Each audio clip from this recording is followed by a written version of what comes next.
Bitekerezo gato, ubutunzi bungana tiriyari 24 z'amadolari y'Amerika. Ntabwo ari miliyoni, ntabwo ari miliyari, ni tiriyari cyangwa triliyoni niba aribwo wabyumva neza. Ubutunzi bw'agaciro kadasanzwe ntibuhishe gusa munsi y'ubutaka bwa Repubulika ya Demokarasi ya Kongo, ahubwo amabanga yaho buherereye abitse mu madosiye yuzuye ivumbi mu gihugu cy'Ububiligi. Kuri ubu intambara y'ubutita nshya ya Gosisi, Leta Zunze Ubumwe za Amerika n'Ubushinwa bari mu ntambara ikomeye yo guharanira kwigarurira aya mabuye y'agaciro. Ariko se kuki aya mabanga abitse mu Bubiligi? Kuki bishobora guhindura isura y'intambara yo mu burasirazuba bwa Kongo? Ese ubundi ni gute Kongo iri gukoresha aya mabanga kugira ngo yigarurire ubudahangarwa bwayo?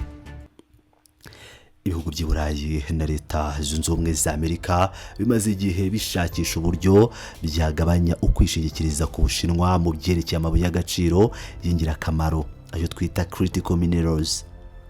Muri urugamba igihugu cy'Ububiligi kiri kwitegura gufungura ububiko bunini cyane bw'inyandiko z'ubumenyi bw'ubutaka, Geological Archives.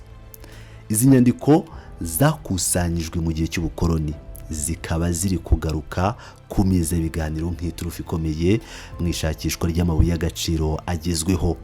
Aya madosiye abitse mu nzu ndangamurage ya Afurika iherereye Itervuren, sinzi mbisomye neza, ni mu nkengero z'umujyi wa Bruxelles mu Bubiligi. Ntukeke ko ari udupapuro duke cyane.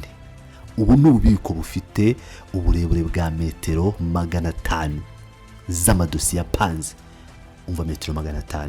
Harimo amakarita y'ubutaka ashaje afite imyaka 100, amadosiye y'ibimaze gucukurwa, raporo z'ubushakashatsi ndetse n'amakaye y'amanota abashakashatsi bandikaga bari mu mashyamba ya Kongo mu gihe Ububiligi bwakolonizaga iki gihugu mbere y'umwaka w'1960. François Kelvin, impuguke mu by'ubumenyi bw'ubutaka bw'iyi nzu ndangamurage, akaba ari nawe uyoboye uyu mushinga, asobanura ko ibi muri izo nyandiko ari ibitangaza gusa. Yagize ati, ibi ni ibisubizo by'akazi katoroshye k'abantu batanze igice kinini cy'ubuzima bwabo bakora ubushakashatsi mu mashyamba. Aba bashakashatsi b'Ababiligi bakoze ingendo mu bice byari bitaragerwamo n'undi muntu uwo ari we wese n'umwe. Bakoze ubushakashatsi bwimbitse batagira ibikoresho by'ikoranabuhanga nka GPS dufite uyu munsi, ariko bashushanya imwe mu makarita y'ubutaka akize cyane ku isi. Mbere y'1960 bibandaga cyane ku muringa, no kuvuga kopa na zahabu.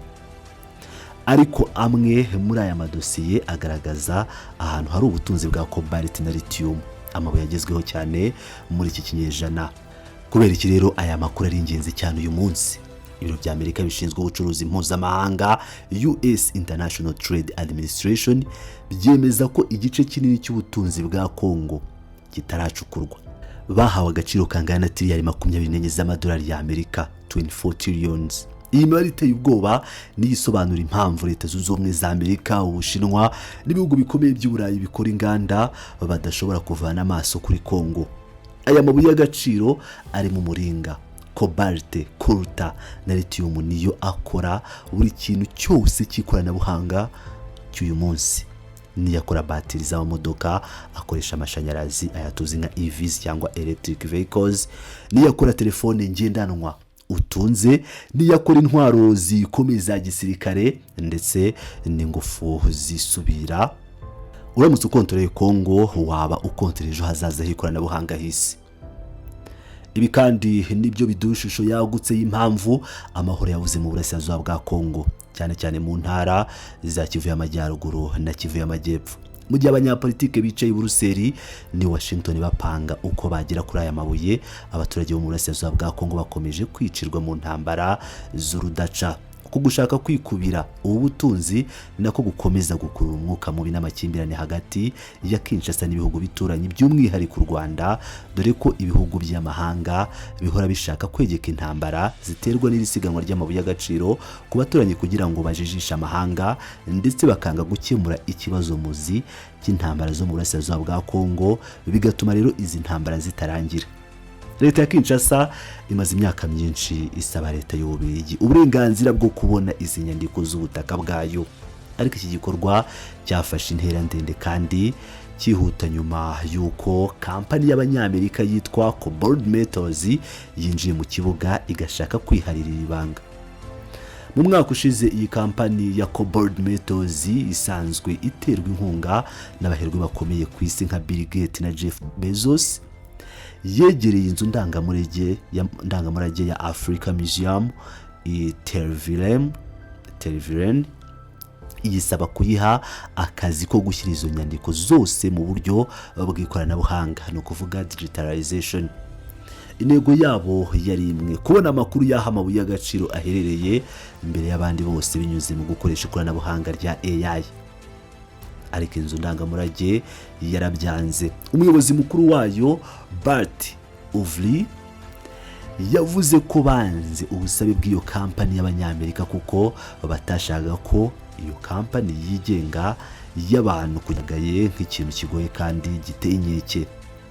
Byagenze bite se nyuma y'uko Amerika yangiwe mu Bubiligi? Cobalt Metals ntiyacitse intege, yahise yerekeza Kinshasa yumvikana leta ya Kongo kubona amakuru y'ubucukuzi. Leta ya Kinshasa yabyise ubufatanye bw'ingirakamaro, strategic partnership, bugamije gukurura ishoramari ry'abanyamerika. Ubu iyi kampani iri gushyira mu ikoranabuhanga inyandiko zibitse muri kaminuza ya Lubumbashi mu majyepfo ya Repubulika ya Demokarasi ya Kongo, aho ni muri Katanga. Umuyobozi wa Cobalt Metals muri Repubulika ya Demokarasi ya Kongo, Benjamin Katabuka, yabwiye itangazamakuru ko guhera muri Mata batangiye umushinga, bamaze gushyira mu buryo bw'ikoranabuhanga amapaje asaga 170. 170 babyumvise neza. Yongeyeho ko iri koranabuhanga rizafasha abashoramari kubona inyandiko zikenewe mu gihe kitageze no ku munota umwe. Ubu buryo bwo kwimana amakuru bwatumye iki kibazo gihinduka icya diplomasi ku rwego rwo hejuru cyane. Minisitiri w'ubucukuzi bw'amabuye y'agaciro muri Kongo, Louis Watum Kabamba, aherutse guhura n'abayobozi b'Ububiligi ndetse n'abo muryango w'ubumwe bw'Uburayi EU kugira ngo baganire ku cyakorwa kugira ngo aya madosiye yabitse i Buruseli asubizwe i Kongo. Umuvugizi wa Minisiteri y'Ubucukuzi muri Kongo yavuze ko leta ishaka kwihutisha iki gikorwa kubera ko hari icyifuzo cyihutirwa cyo kuvumbura ahantu hashya hari amabuye y'agaciro. Yongeye hati igice kinini cyane cya Repubulika ya Demokarasi ya Kongo ntabwo kirakorerwa ubushakashatsi ngo gicukurwe. Ibi byatumye abayobozi b'impande zombi bemeranya gukora gahunda ihuriweho, no kuvuga ni joint roadmap, yo gushyira inyandiko mu ikoranabuhanga no kuzisuzuma nyenezo, ndetse hashyirwaho itsinda ryihariye task force ryo gukurikirana iki gikorwa. Minisiteri ya Kongo yavuze ko iyi ari intambwe ikomeye igana ku kugarura icyo bise ubusugire mu by'ubumenyi bw'ubutaka cyangwa geoscientific sovereignty. Bivuze ko Kongo ishaka kumenya ibiri mu butaka bwayo mbere y'uko ibigo by'amahanga biza kubibabwira kugira ngo bibibe mu buryo bworoshye. Ibi bizaha Kinshasa ingufu zo kugirana imishyikirano ikomeye n'abashoramari mu rwego rw'ubucukuzi kugeza ubu rukiganjemo imari y'abanyamahanga. Mu gihe byose by'amadosiye biri kuba, leta ya Kinshasa ntiyicaye ubusa, iri gukaza umurego mu kugenzura imicungire y'ibuye rya Cobalt. Ibi by'ingenzi cyane mu kuvugurura ingufu z'isi. Muri Gashyantare uyu mwaka, Kinshasa yahagaritse iyoherezwa rya Cobalt mu mahanga by'agateganyo mbere y'uko ishyiraho uburyo bushya bw'ingano ntarengwa. Ibi byagabanyije cyane umuvuduko w'amabuye yohezwaga mu nganda z'Ubushinwa zitunganya amabuye. Nk'uko mubizi, Ubushinwa nibwo bwiganje cyane mu kwikubira amabuye yo muri Kongo. None Leta Zunze Ubumwe za Amerika n'Uburayi bari gukora ibishoboka byose ngo binjire muri uyu mukino babagabanyirize ingufu. Amabwiriza mashya ari kugenga isoko ni akazi katoroshye. Kongo yashyizeho imbibi ko mu gihembwe cya kane cy'umwaka 2025 hazoherezwa gusa toni 18,125 za cobalt, naho mu mwaka 2026 ingano ntarengwa ikazaba toni 96,600.